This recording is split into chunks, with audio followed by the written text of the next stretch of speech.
Qu'est-ce qu'un individu de gauche est en droit d'espérer? Ça, c'est quasiment une question kantienne. Alors, ma réponse est pas grand-chose. J'en ai peur. Alors, évidemment, toute la question, c'est de savoir ce qu'on appelle la gauche. Qu'est-ce qu'un individu de gauche est en droit d'espérer avec un gouvernement de gauche? Ah, mais le gouvernement est-il de gauche? C'est ça la question. Et je veux dire, moi, il m'apparaît de plus en plus, enfin, je veux dire, non, ça fait très longtemps qu'il m'apparaît qu'il ne l'est pas, enfin, qu'il ne l'est pas du tout, à aucun titre, et que c'est par un mélange de paresse intellectuelle, d'inertie et d'habitude qu'on continue d'attribuer le qualificatif de gauche à un parti comme le Parti socialiste. Il faudrait qu'il y ait plein de guillemets partout. Alors comment est-ce qu'on redéfinit conceptuellement ce qu'est la gauche et ce qu'est la droite? Alors moi j'ai ma version de la chose, je ne suis pas sûr que mes petits camarades la partagent, mais je vous la donne quand même.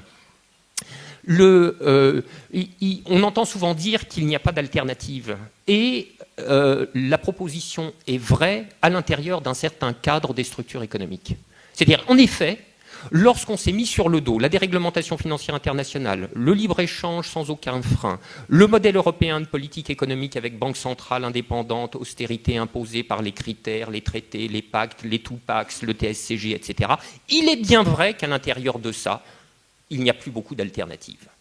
En revanche, il y a une alternative qui demeure toujours. C'est celle de sortir du cadre et de le refaire. Et pour moi, la différence de la gauche et de la droite, elle est là. Elle est dans ce rapport au cadre. Est de droite ce qui reste dans le cadre, est de gauche ce qui veut sortir du cadre et refaire le cadre. À cette aune, vous avez tout de suite compris. Le parti dit socialiste est de droite. Il est évident que ce parti demanderait à être qualifié de fraction modérée de la droite.